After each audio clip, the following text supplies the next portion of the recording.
Green interwebs, Jackie K. Since there wasn't really a video planned for today, since Sunday was a podcast slot and not a game show slot, I figured just to give you guys a little something extra, I'll upload 2 podcasts that I did in this particular speculation style up on YouTube together. I mostly want to take a minute to emphasize that this was initially uploaded to SoundCloud, Google Play, and the Apple Podcast Store as 2 separate episodes. So if there's anything odd that makes it sound like that these should be individual videos / podcasts, that's why. I just combined 2 together and I tried to transition them the best I could, but there's probably things with the way I talk that may make it seem a little bit jarring. Hope you can all enjoy it nevertheless. Plus, if you enjoyed what you hear in here, I do more editorials specifically on Pokemon Go, as well as upload audio forms of Game Chill and my Pokemon Go battles up on my podcast, Pokemon Go Fireside Chat. If you search for that name on any of the platforms I list, you should be able to find it. It may or may not also be up on Spotify. I set it up, but I haven't checked on that in a while. Anyways, onwards with the show. Today I'm going to do something a little bit different for today's podcast rotation. I have a whole origin story behind why the series is starting up, but I'm going to save it for the end, because the whole point of this is to be short and sweet to the point. So let's get right into it.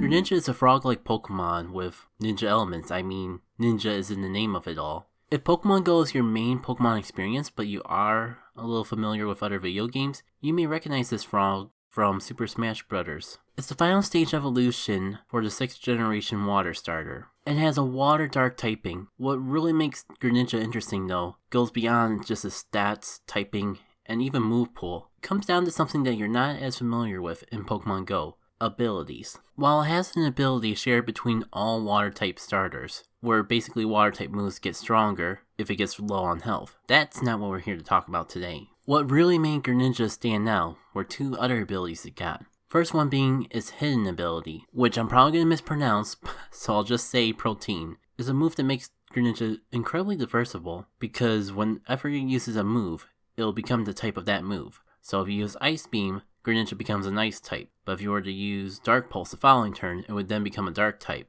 And if you're real deep into the core mechanics of Pokemon Go, you might be able to get an idea of just how incredibly useful this ability would be, because Pokemon, when using a move that matches this type, get an extra attack boost, called Stab.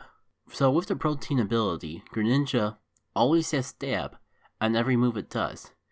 Plus, you can play some interesting mind games with changing your type on the fly. This alone made Greninja incredibly OP in the competitive scene of the main series games, but in the following generation, it got an even better ability, which is saying a lot considering how incredible Protein was. And that would be Battle Bond. If you watch the anime, this is very well inspired off the Greninja that Ash Ketchum had during the Pokemon Y season of the anime. How this works is when Greninja knocks out a Pokemon, it'll then become the Ash Greninja, which I believe not only gets a nice stats boost, but specifically powers up the move Water Shuriken, a multi-hit water-type move. There was times that these Greninjas, especially the Ash Greninja, was so powerful, Smogon placed it in their Uber's tier, alongside legendary powerhouses like Origin Form Kyogre and Origin Form Groudon, and other legendaries, and just overall powerful Pokemon. If you want to learn more about the impact this Greninja has had on the main series game, I highly recommend looking up False Swice Gaming and checking out their How is Greninja Actually video. But this podcast is specifically about Greninja and Pokemon Go, or more so, how I think Greninja will do in Pokemon Go. Because as I'm recording this, Niantic is still trickling out the 5th generation, so it might be a little bit before we get to Gen 6. Maybe not as long as you think, because Greninja is the evolved form of a starter, so when we do get Gen 6, it'd be one of the first things to come out. But it's still going to be a little bit, I think. That's not going to stop me from speculating though. So how far will Greninja actually go? So I went into writing this with some doubts that Greninja would actually leave any sort of impact in the Pokemon Go meta.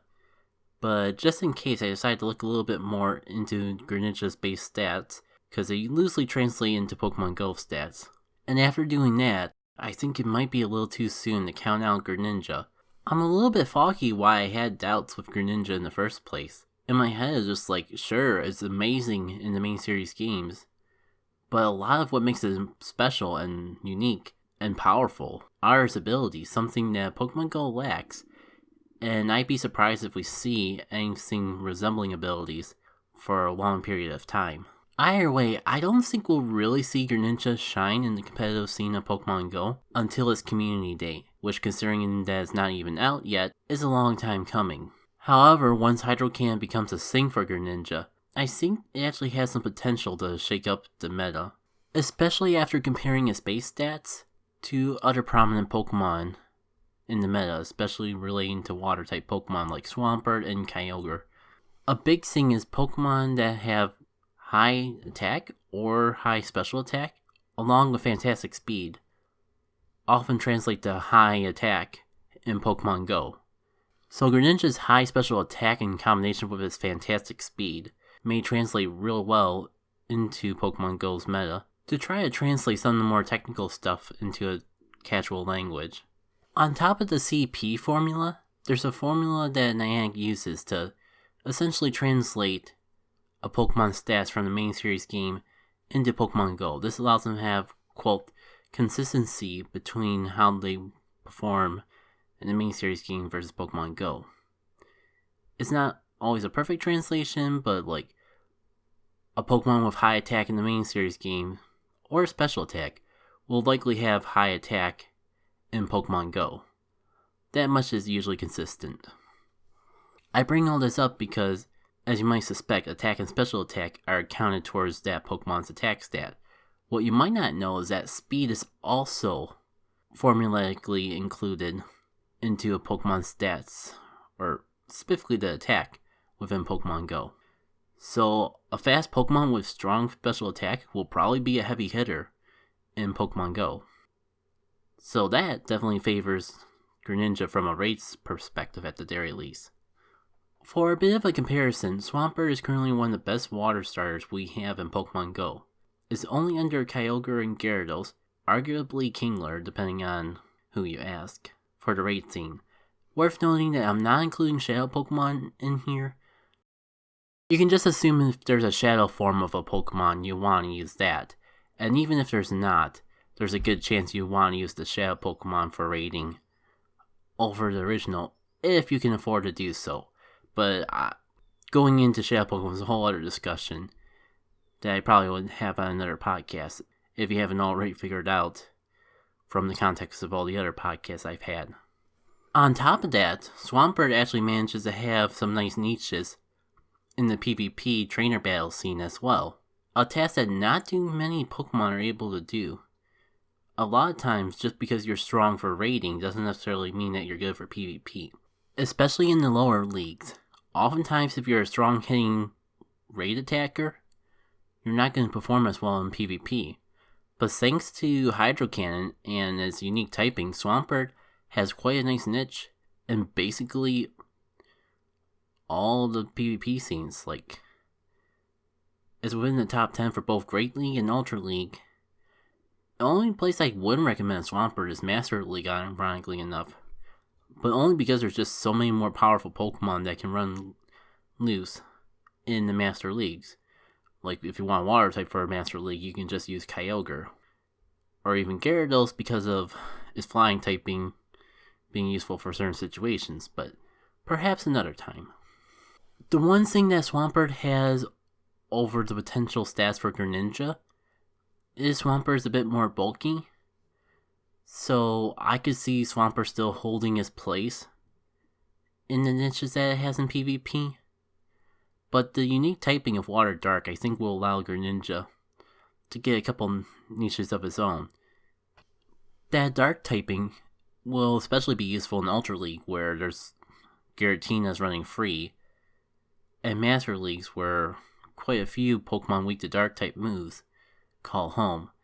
And while I would initially be hesitant to include a non-legendary, non-pseudo-legendary Pokemon in Master Leagues, Greninja's high special attack and inevitably high attack in Pokemon Go could allow it to be strong enough to take on a role in Master League, potentially as an anti-Giratina Pokemon, though its frailty I am afraid will hold it back from reaching its full potential in the Master League. Though it's hard to say exactly how well Greninja will do without any idea of what its moves are going to be. If they keep even half of the diversity in its move pool from the main series game, I definitely see Greninja having quite a few niches in PvP, but we won't know that for quite some time. So overall, I don't think Greninja is going to be able to outperform Kyogre as some of the top hitting water metas, but it will be within like the top 5 if my speculation is correct. In addition, I definitely see a future where Greninja pulls out a niche in every single lead. If I had to pick one, I would definitely lean towards Ultra, but with its high CP, it could have potential in Masters. Overall though, it's going to come down to what moves Greninja gets. And I'm not even taking Ash Greninja into account. We still don't know exactly what they tend to do with form changes in Pokemon Go, but you can definitely pull a few Furies based on the way they handle certain Pokemon like Cast Form. It is possible that the Ash Greninja could come to Pokemon Go separate from normal Greninja, maybe as like a raid incentive or a special research, or and coming up with so many different ways to release Pokemon that by the time Ash Greninja comes around, there's no way to really know. Maybe by the time we get to the 6th generation with so many Mega Evolutions in the mix, Niantic will finally figure out a way to handle form changes. But even then, like, the original Ash Greninja was not tied to a Froakie that you could level up and evolve.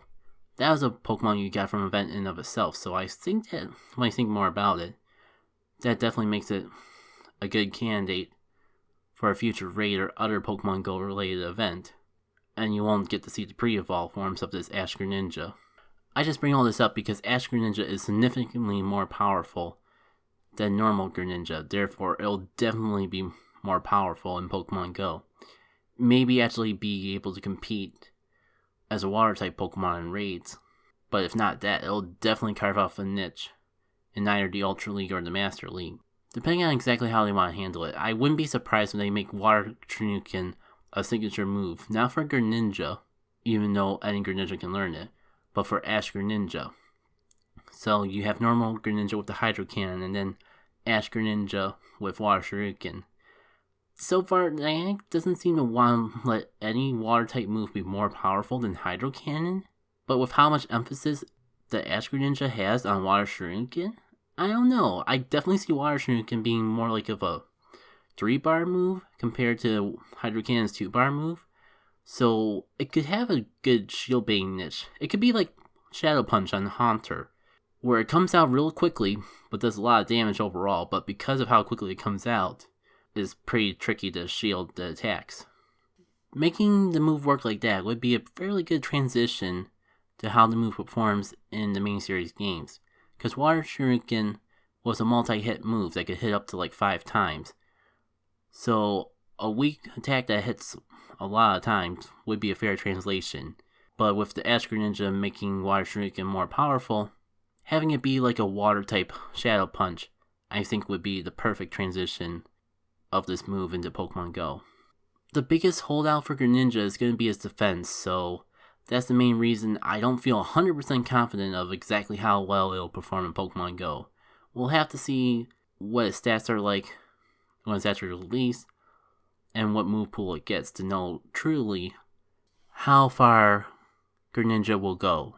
Thanks again everyone for tuning into this edition of How Far Blank Pokemon Will Go.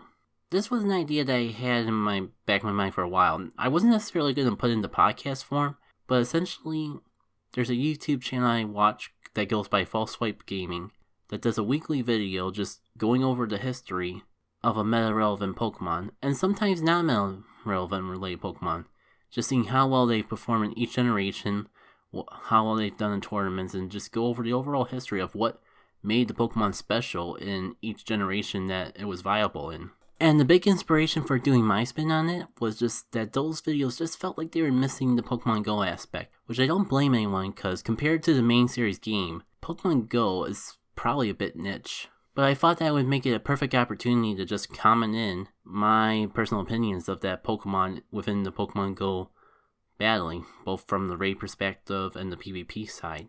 I guess the big reason I wanted to put in the podcast form was, one, I just felt like the comments were being oversighted, so with how much time I was putting into them, it only felt fair to share them with the Pokemon Go community.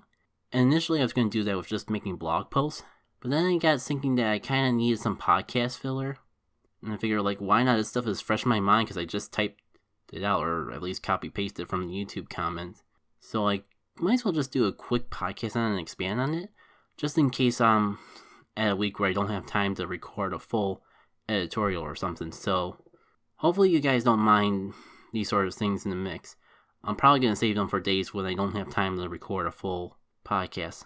I'm going to warn you right now, these are by no means perfect, especially the speculation ones that aren't based on, if I don't have any data of how well these Pokemon are performing because they aren't in the game yet, I'm sure I'm going to be wrong on certain things. But even when they are in the game, I am dabbling in PvP quite a bit, but I get the feeling I won't be perfect, because I'm not, like, taking intensive notes. I'm basically just, like, scrolling through PvP pokes, maybe a Pokebattler, just to confirm my suspicion about how these Pokemon stand in the raid scene. These were not initially meant to be, like, full day projects, just, like, little comments that I add just to give people some feedback on how things are in the Pokemon Go community, and maybe spark some interest in that particular area of the community.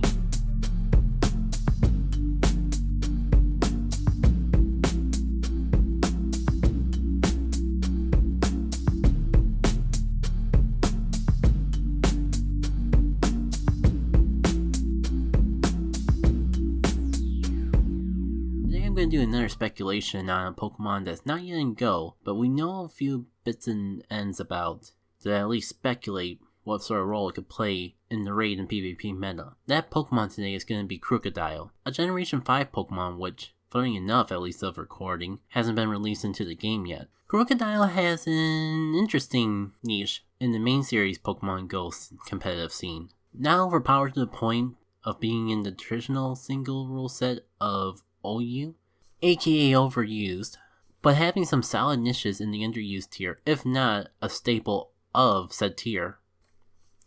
And in the official Pokemon VGC, a double format used in official Pokemon tournaments, it actually shines pretty well when it doesn't have to compete against Landorus. For more information of how this Gator managed to strike in the battle as well as in style, check out False Swipes Gaming's competitive analysis. How good was Krookdile actually? But we're here to talk about what Krookdile could do in the Pokemon Go competitive scene. So, how far will Krookdile go?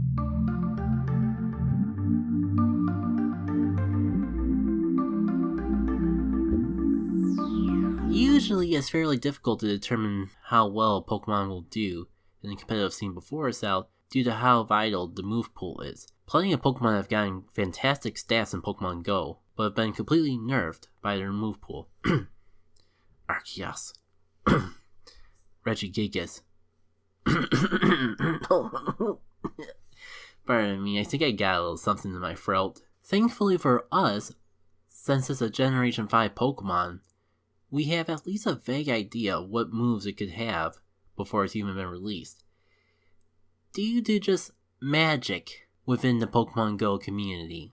Granted, these moves could change before the Pokemon's even released, and it has happened with previous Pokemon such as Kyogre, originally getting Dragon Tail for its quick moves, but now just exclusively has Waterfall. But since all we can do is speculate if we want to talk about this Pokemon at all, might as well go through it. For quick moves, Krookdile's estimated to have Snarl and Mud Slap, and for charge moves, is likely to have Earthquake, Crunch, and Outrage. Honestly, I think this is a fantastic move pool for a ground dark type Pokemon.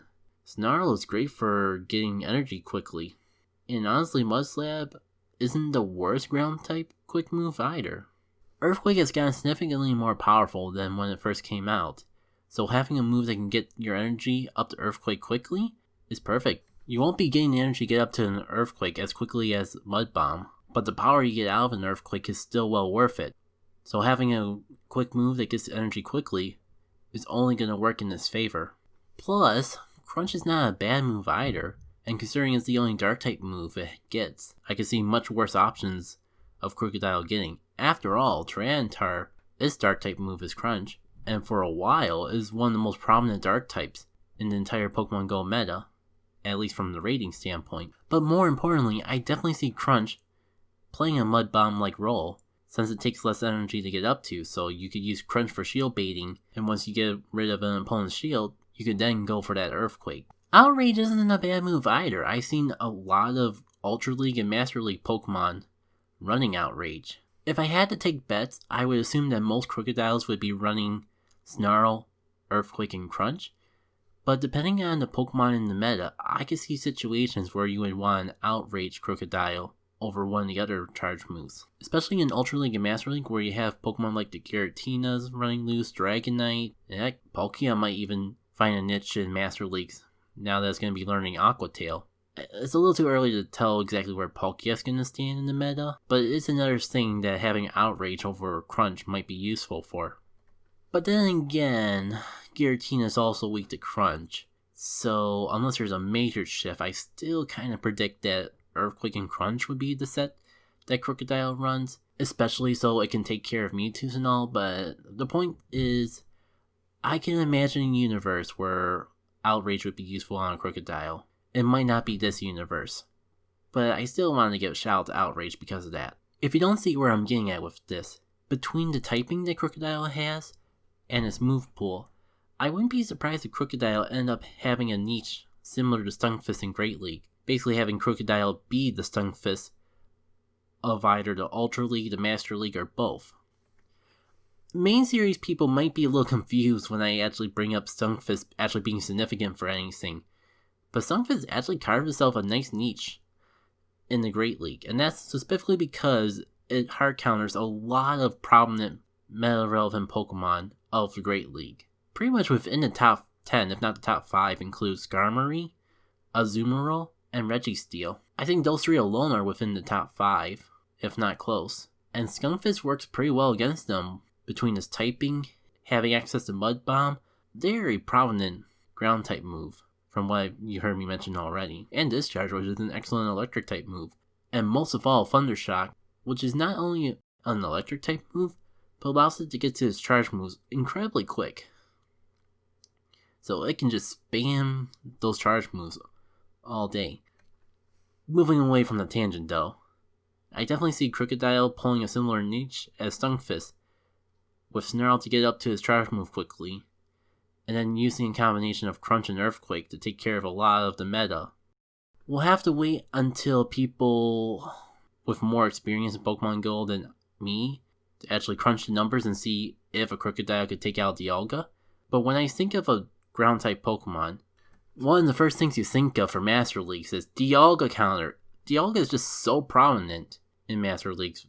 It's so good in Master League that having a Pokemon that counters both Dialga and the Giratinas alone makes it a very valuable Pokemon, especially if it's gonna be a non-legendary Pokemon, because that alone guarantees that it won't cost the most Stardust to teach a second move to. We might even get lucky enough for it to fall under the tier where it only costs 50 candy and 50,000 Stardust to teach a second move to. And if that's the case, Krookdile could become an excellent budget option for either Ultra League or Master League in of itself. Like Stunfisk in Great League though, I'm not guaranteeing that it's gonna be the best Pokemon ever, but it's definitely gonna make people reconsider what they bring into the Ultra and Master League. Especially Ultra. I think I've been putting a little too much emphasis on Master League. It's got a good CP, it's got good attack, it's got good stats, but I don't know if it's got like Master League stats, especially compared to legendary Pokemon and pseudo-legendaries. But even in Ultra League, there's a lot of Pokemon that Krookdile could take advantage of. Registeel? Perfect candidate to Earthquake. Especially if you can base some shields with Crunch first. Giratina Ultra Form still has a prominent role, one of the best Pokemon in the Ultra League.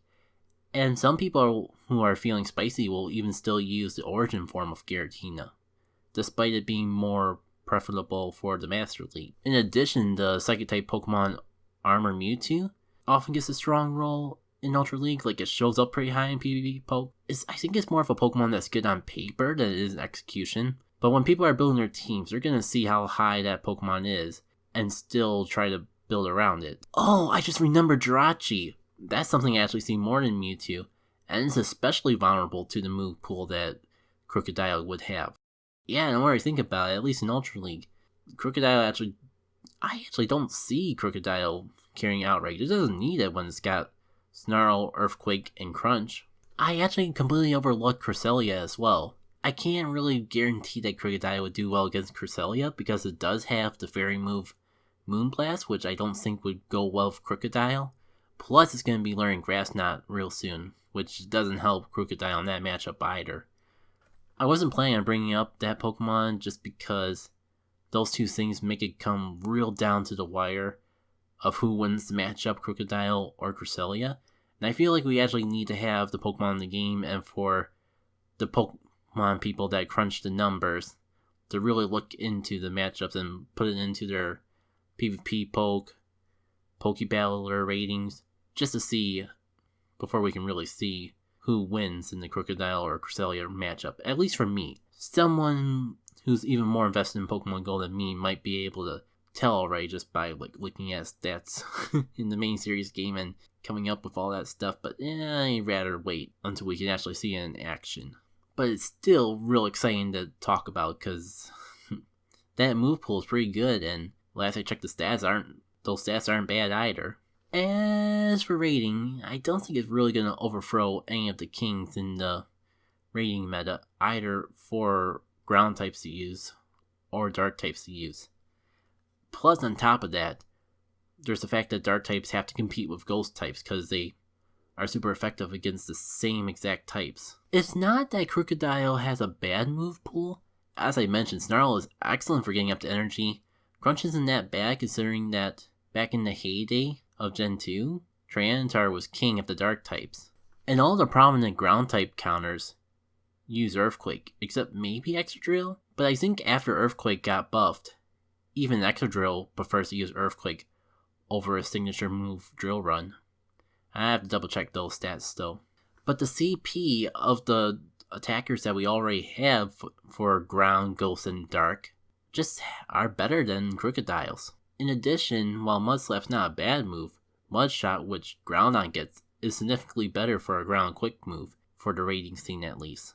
As for dark types, Pokemon like Darkrai, Weavile, and Hydreigon all perform well as dark types and better than Krookdile would with his current move pool. And like I said, dark types also have to compete with ghost type, which Origin Form, Giratina, Gengar, and Chandelure all outperform.